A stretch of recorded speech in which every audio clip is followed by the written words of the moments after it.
With the help of AI, or artificial intelligence, machine translation is getting better and better. It's scary how accurate the free new technology is becoming. Free online machine translation tools such as Google Translate, DeepL, Microsoft Translator, and Apple Translate have great potential to help you improve your second language skills.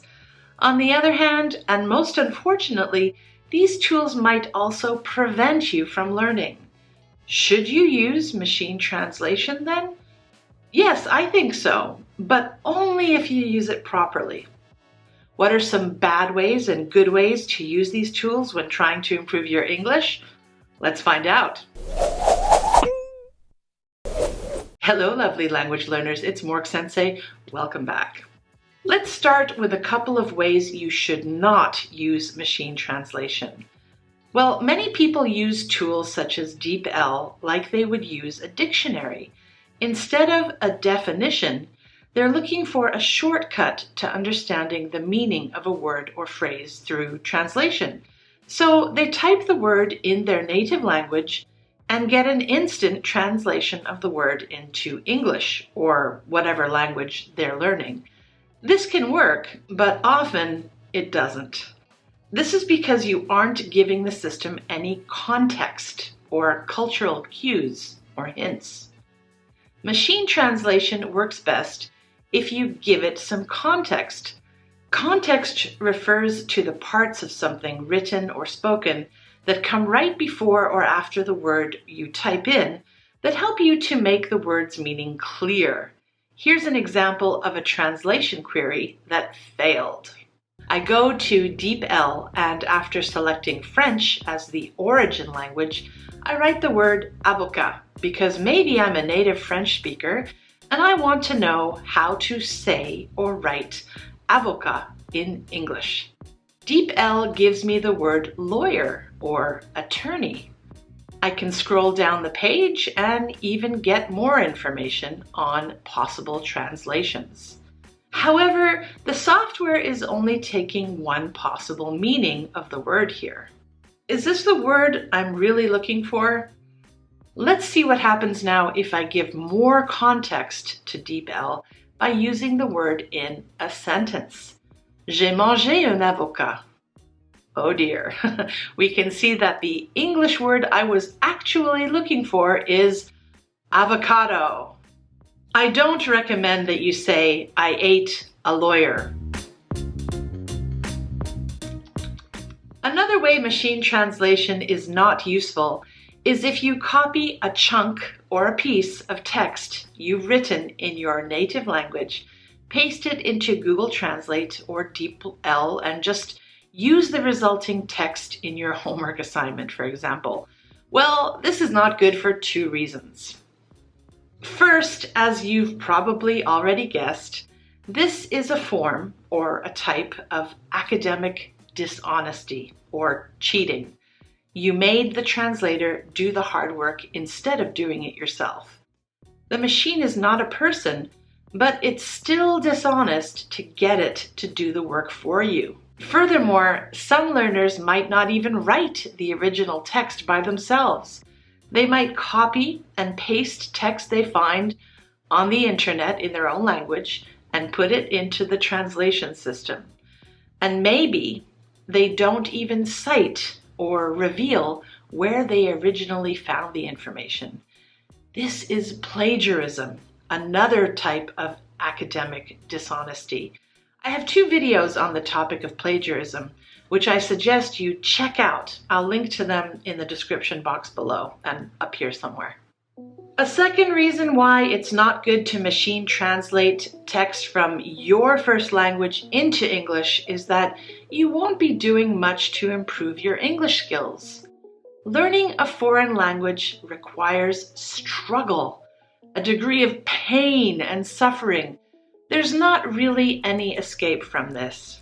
By passing on or giving the struggle to Google, DeepL, or some other translation tool, you're skipping a crucial or essential or very, very important step in learning English.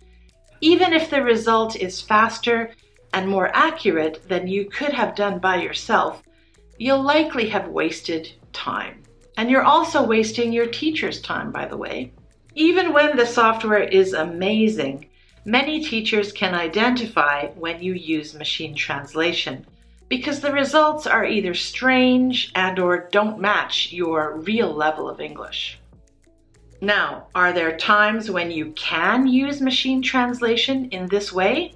Sure, I plan to use it for this video because I want to make subtitles in different languages so that people who don't understand my English can get some help trying to understand my message. But let me be clear, my goal in this situation is not to learn those languages, and I don't have to submit it to a teacher for homework. Okay, now let's move on to how you can use machine translation to help you learn English. First, you should know that translating between language, with or without software, is actually useful because it can reveal structural differences between the two languages, as well as many similarities they might share, such as vocabulary or word order. Using a translation tool is therefore useful for helping you understand how English expresses or conveys a message compared to your native language. Machine translation to get feedback on your written and spoken language is a great way to use the technology. You might develop higher levels of linguistic awareness. How can you do this? Well, let me give you one example. Use the tool in the opposite translation direction. For example, if you're studying English, which I assume you are since you're watching this video, try to write some original text in English, perhaps a few sentences or a paragraph. You could also limit yourself by writing English for a set or decided amount of time, or for a set number of words. When you've finished, review what you've written and do an initial check to see if you can identify any of your own mistakes, or to see if you can write some parts in a better way. Next, copy your English text and paste it into the machine translator with English as the set language of origin. Set the tool so that you translate what you have written into your native language and translate it. How good is the translation? In some tools, such as Google Translate, the accuracy of the translation is open to public feedback.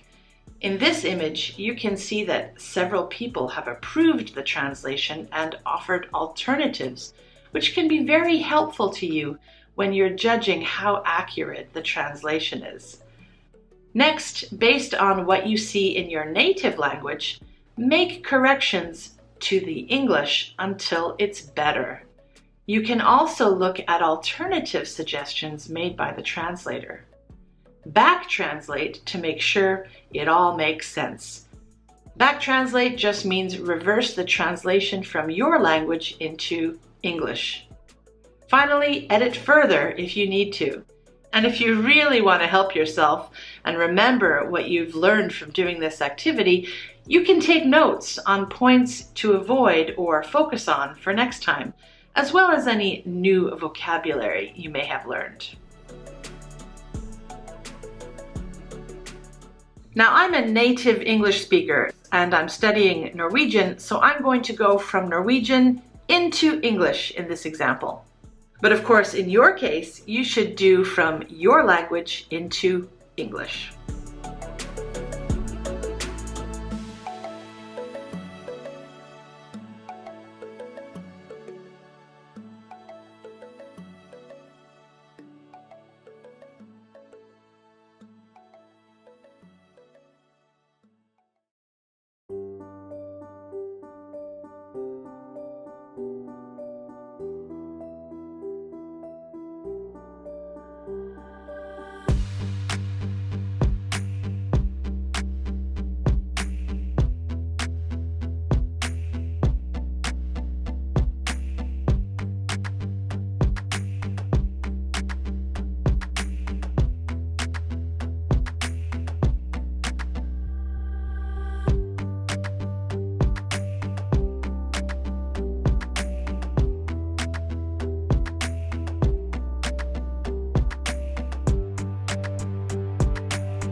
Clearly, if used properly, machine translation can be an amazing tool to help you in your language learning.